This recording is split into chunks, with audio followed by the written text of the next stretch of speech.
Hello, everybody. Hello, folks. Well, tonight, once again, we're looking at Negra Modelo, or I am. A lot of y'all haven't drank it in a good little while. We've got myself from Louisiana, Jeff and Brandon from Mississippi, Eric. Oh, wait, I'm going to go in order geographically, west to east. John from Indiana, and Eric and Nate from Massachusetts. So we got the south and the north. Getting along. Now, no Texas because Paul wasn't able to make it because, you know, it's Thanksgiving week. He's got to start traveling. And too much. A lot of people, ooh, look at all this smoke. Tommy had to work. She wanted to make it. She actually had the beer. But, I mean, I guess your job is important in doing an obscure beer video. Exactly. All right. Well, I never did get a thick head on any of my pours.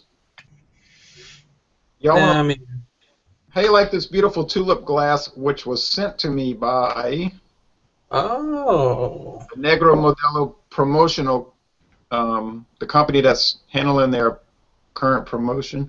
Nice one. I guess we should thank them for the promotional consideration. Thank you. I should, because what happened was they contacted me about 2 weeks ago and said, we liked your videos or whatever, and we have this opportunity for you. And I thought, okay, this is some kind of scam. I'm going to send money to Nigeria. All right. But I checked the guy out, and I said, it seems legit. They weren't asking for any money. So about a week later, or no, about 4 or 5 days later, I got this huge box in the mail, or not in the mail, by, what do you call it, Federal Reserve. And Express. Federal Express, yeah, not the Federal Reserve. Federal Express sent me these. Okay, I opened the box. They had these 2 tulip glasses with the gold rim, the box of spices with the dry rub, the 4 dry rubs, and all the other spices in there, like bay leaves and nutmeg and cinnamon. Then they sent me a cutting board, a bunch of literature on how to cook with the spices and what this chef, Rick Bayless, was saying about Modelo. Of course, they're paying him to promote it. And then they sent me money to buy the beer. So the guy said, make sure you tell everybody that we sent money in there. So, yes, they did send me the money. And I told him, I said, look, I'm not going to sit there and brag on the beer just because you're sending me all this.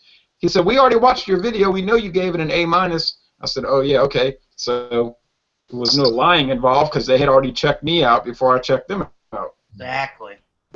So he sent me a message today, and he said, we watched your videos, and I loved it. And I said, I'm going to do some more. I'm going to do some more cooking videos. I mean, I got so much of that dry rub, and I still have over $40 left to buy more Modelo, Negra Modelo. Okay, anyway, enough of that story. Nate, you've been drinking Negra Modelo this evening, correct? Yep. And the smoker you drink, the player you get. So Exactly. He knows about that one. What are you going to tell us about Negra Modelo, Nate? I'm actually pleasantly surprised by it. It's only been one other time that I've actually had it, and I think maybe this time I had it a little more chilled, and it tastes really good, actually. It's got. I actually got a kind of a thick head. I'm not sure if you saw that at the beginning. Yeah, look at all that lacing. Okay. But yeah, there is some lacing on there too. It's just a really decent dark beer. I found depending on the kind of, because I had one yesterday, I find depending on what kind of glass you use, you get either a lot of head and lacing or, like in my case, none at all. Yeah. Even when I pour it straight down the middle. A little bit. I think if it's a narrow or brim glass, you might get more head. Now, Jeff, you didn't get much head, huh? No, well, I did at start, but then it kind of faded away. And then I got just on the edge there. Yeah. It's pretty much gone. Now, Brandon, you have, what do you call those kind of glasses? This is Samuel Adams Perfect Pint Glass, and it's really one of my favorite beer drinking glasses. It's really Yeah, that's a great glass. That's a good one. Get a lot of great head on this beer. So, I mean, with most beers, if I pour it just right, I get plenty of head and it sustains really well. But like I said, I've got plenty of head there. It's got a nice appearance to it, got to say. Of course, it's always a solid beer. So. Yeah, look at all that foam. Now, John, remember back, it might have been even, I guess it was this year, but it was a long while back, months ago, we did the video for the Michelob Amber Bock. Yes. Yeah.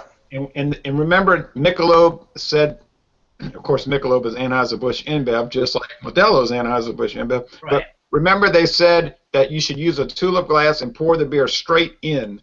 Yeah. And this beer is similar. Well, this is a Vienna Lager.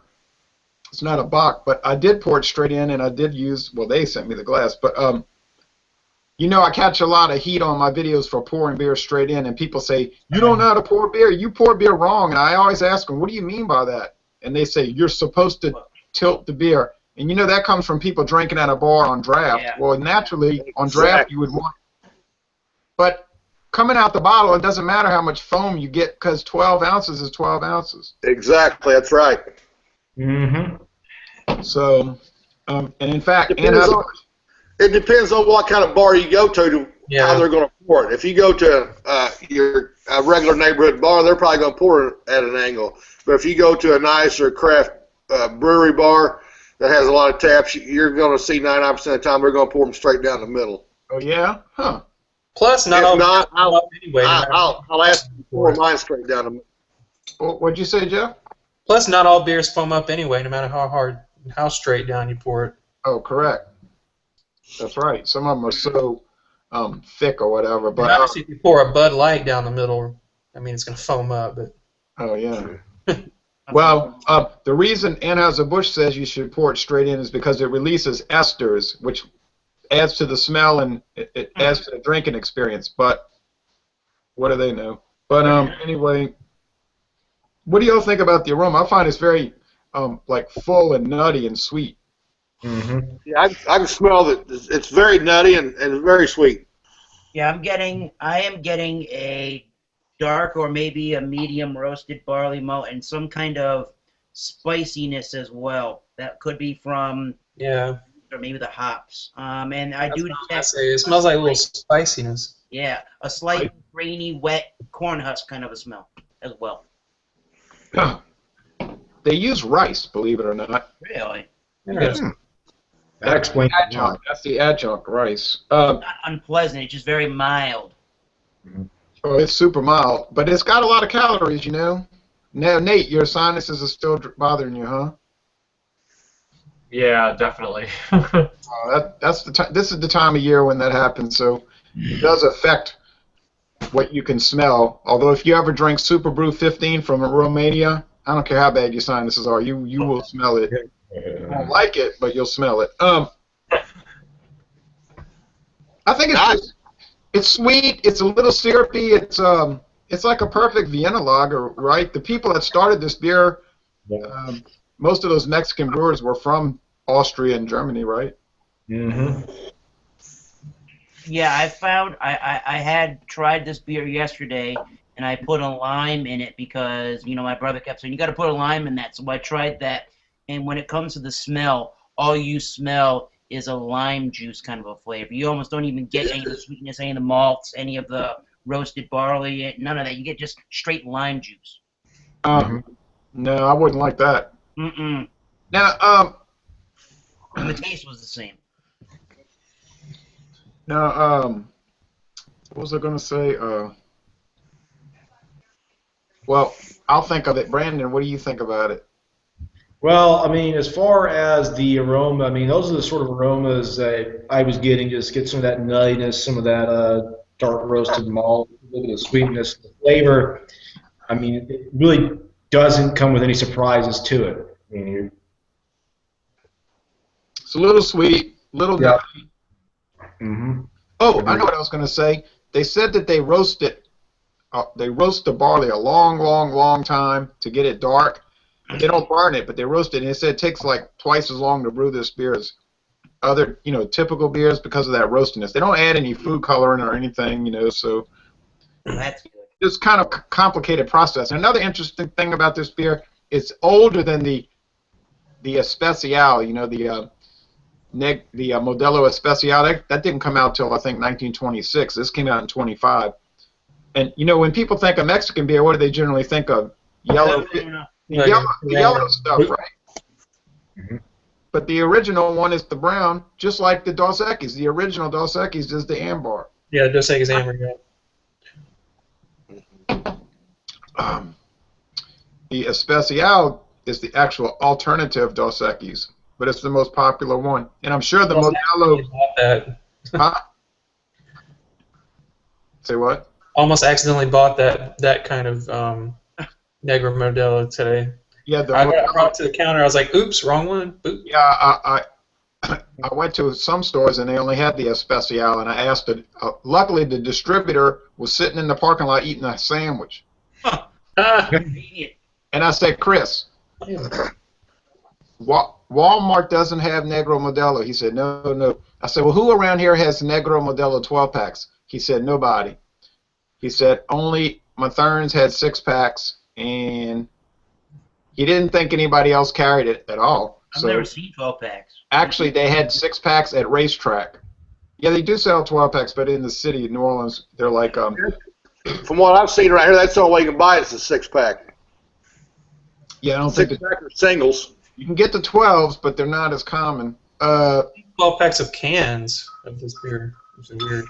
Yeah, that might be what it is.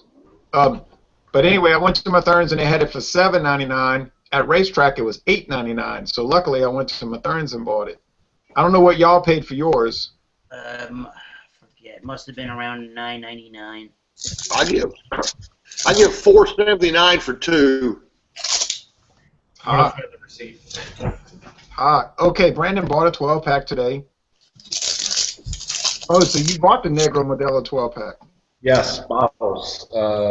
It wasn't too expensive either, which I was pleasantly surprised by it. So I got to say, it was a pretty good bargain for what it was compared to what I would usually pay for a 6-pack of this beer. So it's easy. Now I only sold 12 packs of the Negra Modelo, so it was okay. 12-pack of Negra Modelo. Why? And for a good bargain. Why would I say no? Yeah, it was like you said, less than $13. Wow. Now, when I made the steak sandwich, you know, like they sent me the dry rub and it from the Spice House, and it was saying, okay, here's how you do the steak dry rub, and I put it on there and I let it set like they said, and then I fried the steak actually in a pan with a little bit of olive oil, and I put it on some toast. I made a sandwich with grilled onions and all on the video. Boy, I tell you what, this beer paired so well with that steak sandwich. I'm gonna tell you right now. It was dynamite, but I think this is the kind of beer that would pair well with food. And if you look at the Modelo advertisements, because you know I've been posting those on Facebook, they're like always showing how they pair with seafood or cheese. This would go good with a great big thick cheeseburger with bacon. Oh yeah. Wow. Definitely get into that. I could definitely. Now I think the beer is super. I'm not sitting here. This is not a promotional video, okay? I did my 2 promotionals where I said very clearly it's a promotion. This is just an examination. I think this beer is pretty drinkable. I mean, you could drink the fool out of this thing at 4.2% alcohol. Don't you? I believe, actually, I think I got the correct information. I believe this is 5.4% alcohol by volume. By weight, it's 4.2.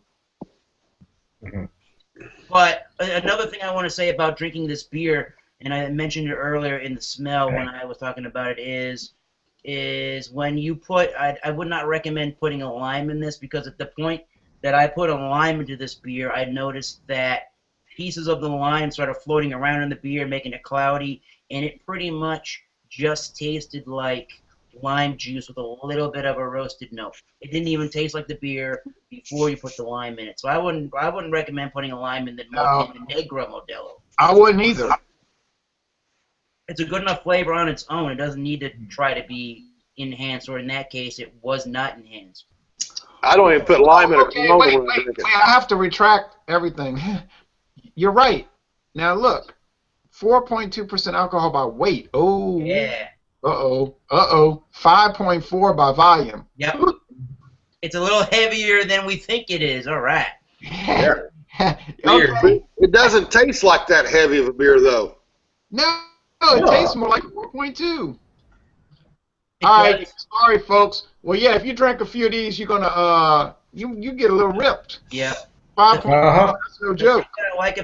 One of the things I like about this beer is it's light to medium on the medium side, and it does finish sort of watery, but it's semi-dry. It's not quite as dry as American-style lagers or even like Corona. It does have a nice finish to it. It's pleasant. I apologize about that ABV. That bothers the heck out of me. But you're right. You're right about Nothing's Bud Light dry. Oh no, I've said that enough times in my videos, huh? Bud Light is like the baseline for dry beer. Yeah, I find this to be, it's slightly sweet, and you get some of the medium roasted barley malt before it finishes semi-dry. Is what I get out of that. I agree with that. It does kind of finish dry. Yes, it does. Now we've done the Amber Bock, which is what lower alcohol than this. We've done now. We did Shinerbach. We did Shinerbach, which is 4.5. That thing was so dull. One thumb down. Yeah, that was kind of dull. We have I guess y'all have all had Dos Equis Amber, eh? Yeah. I think this has, don't you think this has more flavor than the Amber? Yeah, sure. I thought Dos Equis I think it's a phenomenal beer. And any of y'all ever had Bohemia Obscura? Yeah. That's the black Bohemia. That's like this version of Bohemia. That beer is pretty good now, but you can almost never find it. You can barely find Bohemia, right? But try to find Obscura. That's really difficult. Yeah, when I was buying the Negra Modelo, I noticed at the store that I went to, they had a lot of Victoria beer. Yeah, that's another Modelo brand. Why would be next to it? Yep. Victoria. Yeah, and they have the new Montejo, which is okay. That's from Mexico. They've been making that for a long time. They just started importing it into the U.S. Now, could y'all hold on a second? Y'all keep talking about this beer, and y'all start giving your final thoughts. I will be able to hear you, but I have to go get another bottle of it. All right. Sure. All right, I got a quick question here. Is it weird? Am I crazy to think that this is almost like a Marzen style beer? I don't think so at all. It does have the same kind of a nuttiness and malty flavor that you get out of those kind of beers. Yeah, because Vienna lagers like Victoria aren't as heavy as this, huh? I was just going to say that Vienna lagers where they're made and where Oktoberfest are made come from the same similar area. Similar approach. They're both well. The Vienna lager can be lighter, kind of like a Samuel Adams Boston lager, or it can be a little heavier, like the Negra Modelo. There's a bit of a range there. I mean, the Oktoberfest is really supposed to be maltier. I mean, unless you really count some of the year-round examples. Some of the, I think about a spot in Oktoberfest is maltier. You have the Eyinger and others. So, yep, I got the head too. Eyinger. Oh yeah, now you're really getting serious when you get into Eyinger, boy. Celebratory. Hey, but double buck. Man, that thing there. Well, but anyway, this beer here, 5.4%. That's a tick below Bud Ice. But if I had a choice, I guess I'd rather drink this over Bud Ice. You know what I mean? But you're gonna pay more, but you're getting more. But anyway, getting a drinking experience out of this beer. It's got a kind of a rich flavor. Okay. Well, anyway. My final thought on Negra Modelo is I think it's one of the better mass-produced Mexican beers that one can get a hold of, and I could really, and I intend to, by the way, with over $40 left, I could and I intend to drink much more of it in the upcoming months. Okay, everybody else? My assessment will be that I find this to be a very fine Mexican, and if you want to include the rest of Latin America, this holds up to just about any one of those pale fizzy yellow lagers that they got in Mexico and in Latin America. I noticed somewhere on the internet that Modelo has an amber ale. I haven't tried that yet, but I'm gonna have to go with my gut feeling and say stay with the. If you're gonna drink Modelo, definitely stay with the darker side of Modelo. That's definitely where the flavor is. This is pretty good. Yeah. Now wait, Eric, stop with that BB Barfly. It's clicking too loud. Not me. Who's clicking that? John? I hit mine. Sorry, I was opening my beer. Oh, who's clicking it? Anyway, Okay, I'm done. good job. Sorry. All right. Anybody else? I say this is definitely a solid beer. I mean, you really you can't go wrong with it. It pairs well with food. I mean, it works fine just by itself with other bottles of Negra Modelo. So you really, it's one of the best mass-produced Mexican beers that I've had. So there you go. Yep, go along with that. Anyone else? I would. I'd take this beer over any other Mexican beer that's made that I've tried, and I've not tried a ton of them, but I've tried a few of them. But and I'd take this beer over a lot of mass-produced American beers. No doubt. Mm-hmm. No doubt. 5.4. I feel shamed about that, but I'll live it down eventually. But that's a pretty solid ABV coming at you. Yeah, it is. And that's a big jump from 4.2 to 5.4. But you know what? In a way, these guys in Oklahoma were talking about, oh man, down in Oklahoma, our beer stinks because it's only 3.2%. And I said, wait, y'all. I said, you know, it's actually 4% because it's 3.2 by weight. And it's. I looked on the Oklahoma Liquor Board, whatever. And they gave a conversion, and it was 3.2 by weight is 4% alcohol. So their beer is. It's not as weak as you think, although 4% ain't exactly strong. But anyway, I just wanted to bring it up. When you usually jump up a percentage point, like if it's. You talking about all Oklahoma beers or just 3.2? Some of them. That's the general standard. Is 3.2. They call them 3.2 beers.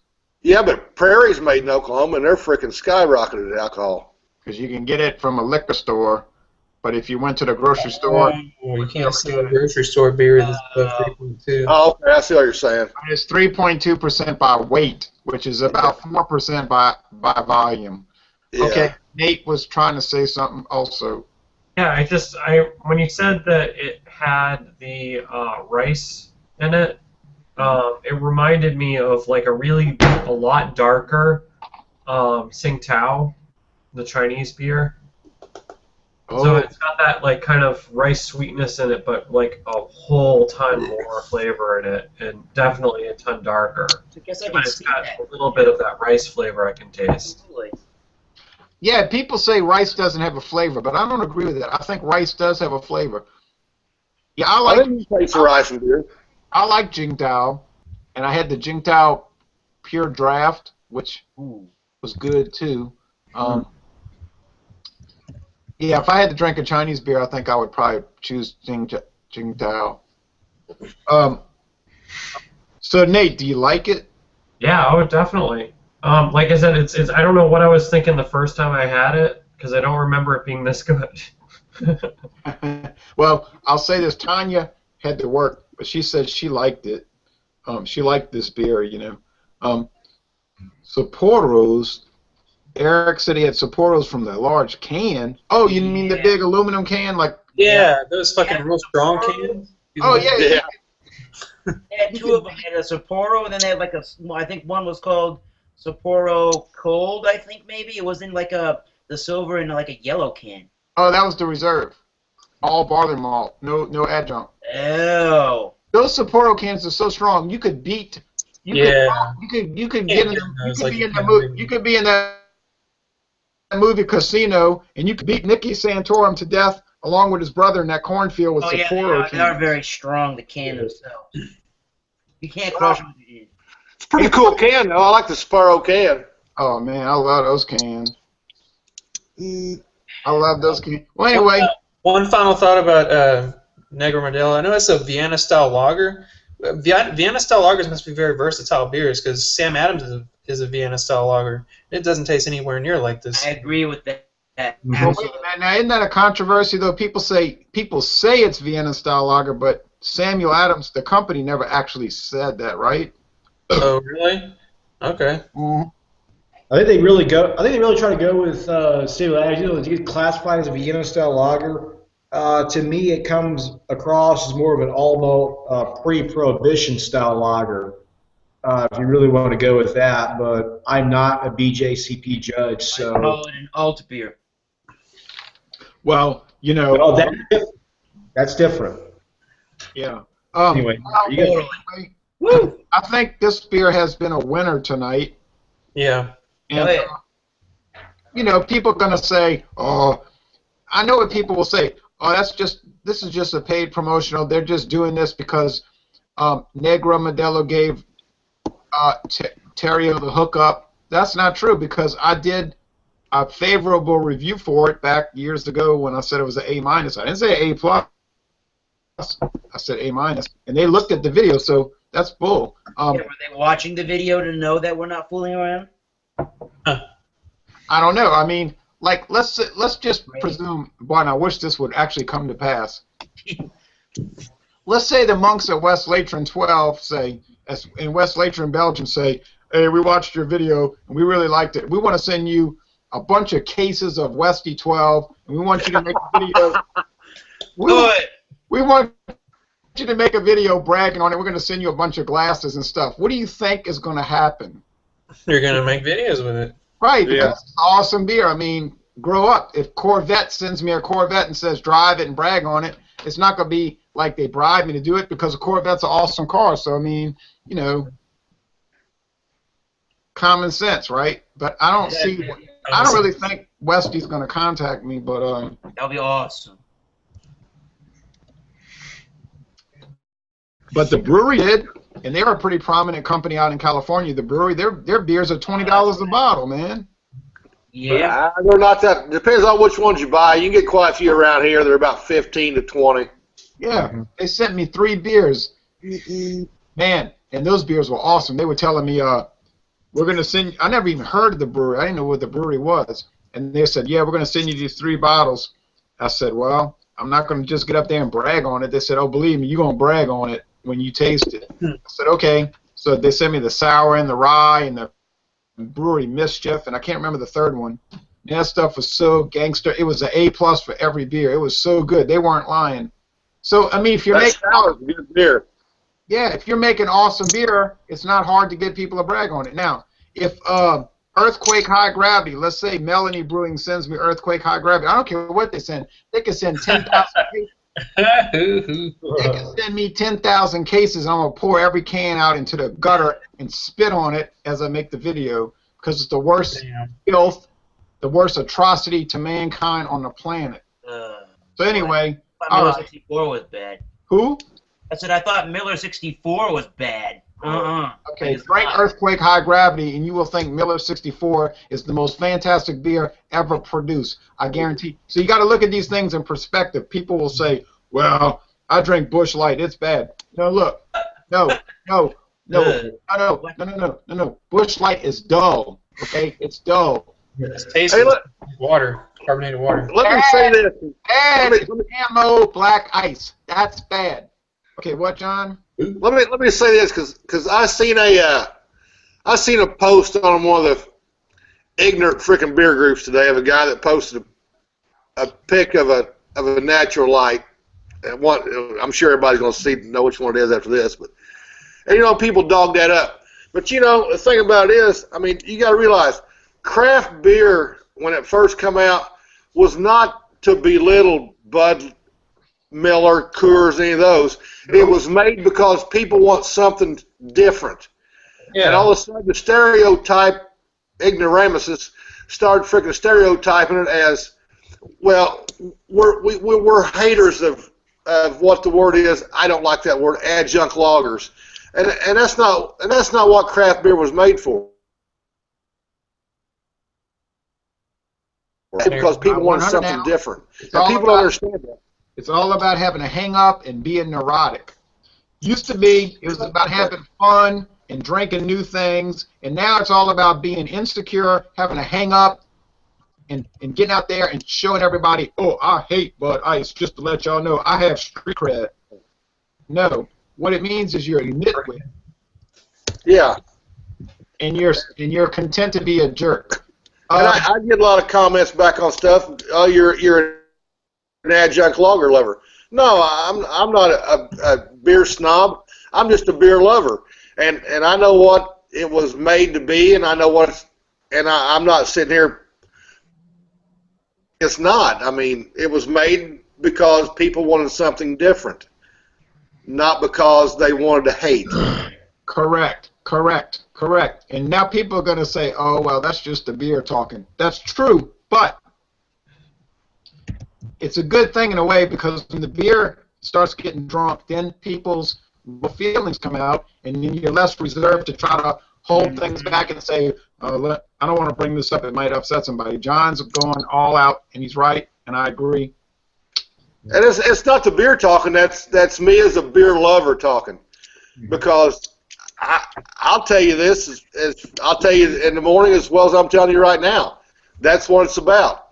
And if somebody disagrees, send me a message and tell me you disagree. But I'm going to tell you, you're a fool if you disagree. Uh-oh. Boop. Oh, them's fighting words. It's on now. Anyway, people will tell me, but John's right, because people will tell me, oh, you just want your team to win. I say team. I'm not on a team. I don't represent macro lagers. I don't represent craft beers. I don't have a horse in the race. It's not about somebody winning. And I see people saying this, we're winning. I'm like, what is this, a struggle? What is this? It's supposed to be drinking beverages, not this struggle of the people against, you know what I mean? It's like, why does everything have to be all of this, deep, speculative drama? Yeah. It's like not everybody's beating their chest saying, this is what I drink. You should drink what I drink. Why aren't you drinking what I drink? Right, and it's funny because back in the old days, what was the big complaint about the macro beer drinkers when, that's all they had was macro beer? Everybody was so loyal to their brand, like, I only drink Schlitz. I only drink Old Milwaukee. I only drink Pabst. I only drink Falstaff, right? Even though it was all so similar, right? Yeah. And they would just, and John remembers this, they were like so dedicated to their Budweiser, like they would never deviate at all. No. And they would cut each other's beer down, and it was sort of like in a fun way too, like Ford versus Chevy versus Dodge, But now, and John's talking about this neuroses, this neurotic behavior that goes on today. Now it's like everybody's got to get on Facebook or on Instagram or Google Plus and say, look what I'm drinking. I drank. This beer is $28 a bottle. That's fine. If it's good and you like it. And then there's this other thing that John's talking about. They got to constantly, every day, post these pictures of Budweiser or Natural Ice or Natural Light or what else? Miller High Life, and dog it. And that's going to build street credibility for them. Hey, if your beer is so great that you're drinking, why do you bring up the stuff that you said doesn't even matter? If it doesn't matter, why are you talking about it? Exactly. Just my philosophy, and I said in this little chat that you all can't see on YouTube land, is just buy what you like drinking. That's all that matters. If it's worth it to you to buy the beer and you like it, that is all that matters. It doesn't matter if I like Judas Priest and you like 9 Inch Nails. Earl Haggard. Merle Haggard. It doesn't Yeah, I matter. know Lager too. I like both too. So Let me say this, and anybody else can rant too. This is not a J. John rant. Anybody can start ranting and flipping out. They got people. They got people that hate me, hate my guts. They wish I would take a gun and kill myself on air. But then they would say that ain't enough. But anyway, why? Because of beer? You're gonna hate somebody over beer? That's baby-fied. That's baby cry. Stop hating people over beer. That's insane. I don't hate anybody over beverages. Well, I don't really hate anybody, period. But you know what I mean? It's like, grow up, man. Mm-hmm. Yep. Do you maybe? But maybe I'm wrong. Maybe some of y'all do hate people over beverages. I could be wrong. I hate nobody over beer. I've drank $30 beers that taste worse than a $2 beer. I have too. I've drank for some Lips of Faith beers that just maybe just wondered what the heck are you doing, you Belgium. Stick to your Transatlantic or your La Folie and your La Terroir. Every now and then you've got a hit. Like the Grotzer was a hit, and you had the Coconut Curry Hefeweizen was pretty good, but more times than not, the Lips of Faith series just sorry. Don't care. Yeah, let's not even get into that because I bought that Sierra Nevada Grand Cru, and I could go on a 45-minute rant when I paid $15 for that atrocity. Anyway, yeah, I like what Nate says. Brew, love, beer, not war. Right, brew, love, beer. Don't talk to me about hippie love.